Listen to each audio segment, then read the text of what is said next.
José interpreta os sonhos de Faraó. Passados 2 anos completos, Faraó teve um sonho e eis que estava em pé junto ao rio Nilo. Do rio subiam 7 vacas de boa aparência e gordas, e pastavam no meio dos juncos.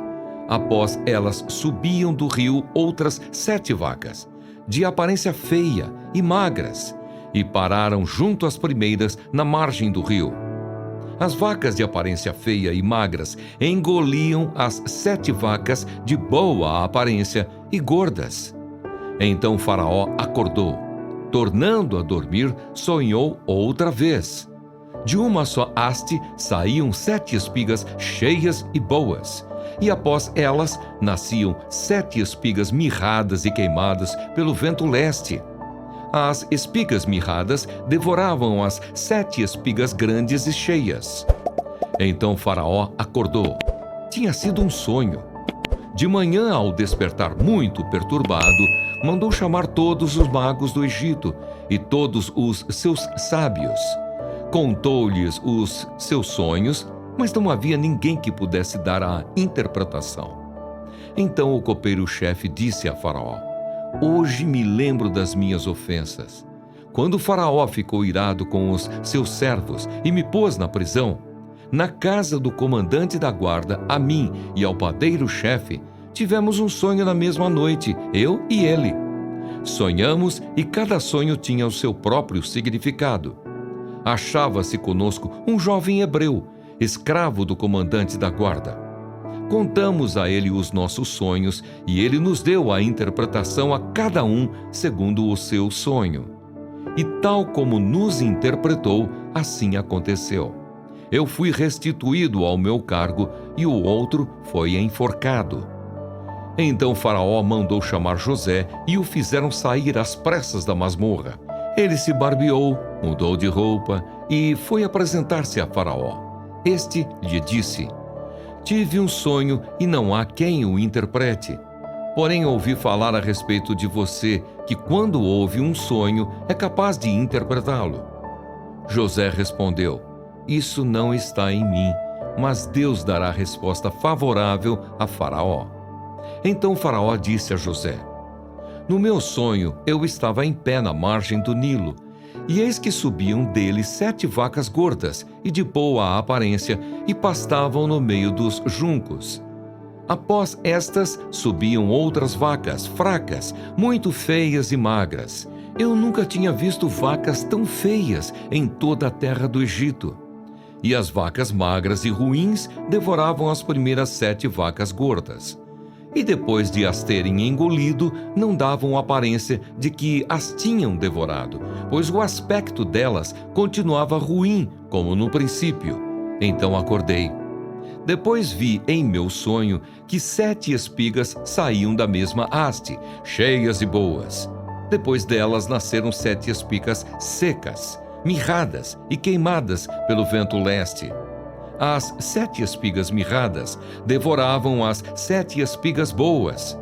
Contei isso aos magos, mas ninguém foi capaz de me dar a interpretação. Então José respondeu: O sonho de Faraó é apenas um. Deus revelou a Faraó o que ele vai fazer. As 7 vacas boas serão 7 anos. As 7 espigas boas também 7 anos. O sonho é um só.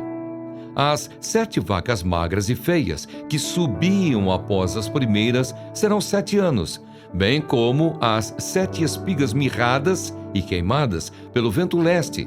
Serão 7 anos de fome. Esta é a palavra como acabo de dizer a Faraó. Deus manifestou a Faraó o que ele vai fazer. Eis que vem 7 anos de grande abundância por toda a terra do Egito. Depois virão 7 anos de fome. Toda aquela abundância será esquecida na terra do Egito, e a fome consumirá a terra. E não será lembrada a abundância na terra por causa da fome que seguirá, porque será gravíssima. O sonho de Faraó foi repetido porque a coisa é estabelecida por Deus, e Deus se apressa a fazê-la. Agora, pois, Faraó, devia escolher um homem ajuizado e sábio e encarregá-lo de dirigir a terra do Egito. Faraó devia fazer isto, por administradores sobre a terra e recolher a quinta parte dos frutos da terra do Egito nos 7 anos de fartura. Esses administradores deviam ajuntar toda a colheita dos bons anos que virão, recolher cereal por ordem de Faraó para mantimento nas cidades e guardá-lo em armazéns. Assim o mantimento servirá para abastecer a terra nos 7 anos da fome que haverá no Egito, para que a terra não seja destruída pela fome. José como governador do Egito. O conselho agradou a Faraó e a todos os seus oficiais. Então Faraó perguntou aos seus oficiais: será que poderíamos achar alguém melhor do que José, um homem em quem está o Espírito de Deus? Depois Faraó disse a José: visto que Deus revelou tudo isto a você, não há ninguém tão ajuizado e sábio como você. Você será o administrador da minha casa e todo o meu povo obedecerá à sua palavra. Somente no trono eu serei maior do que você. E Faraó disse mais a José: eis que eu o constituo autoridade sobre toda a terra do Egito. Então Faraó tirou o seu anel sinete da mão e o pôs no dedo de José.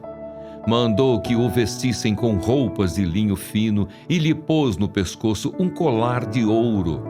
E o fez subir na sua segunda carruagem e clamavam diante dele: inclinem-se todos! Desse modo, deu-lhe autoridade sobre toda a terra do Egito. Disse ainda Faraó a José: eu sou Faraó, mas sem a sua ordem ninguém poderá fazer nada em toda a terra do Egito. E Faraó chamou José de Zafenate-Paneia e lhe deu por mulher Asenate, filha de Potífera, sacerdote de On. E José percorreu toda a terra do Egito. José tinha 30 anos de idade quando se apresentou a Faraó, rei do Egito, e andou por toda a terra do Egito. Nos 7 anos de fartura, a terra produziu com abundância. E José ajuntou todo o mantimento que houve na terra do Egito durante os 7 anos e o guardou nas cidades. O mantimento do campo ao redor de cada cidade foi guardado na mesma cidade. Assim José ajuntou muitíssimo cereal como a areia do mar, até perder a conta, porque ia além das medidas. Antes de chegar à fome, nasceram 2 filhos a José, os quais lhe deu Asenate, filha de Potífera, sacerdote de On. Ao primogênito José chamou de Manassés, pois disse: Deus me fez esquecer todo o meu trabalho e toda a casa de meu pai. Ao segundo deu o nome de Efraim, pois disse: Deus me fez próspero na terra da minha aflição.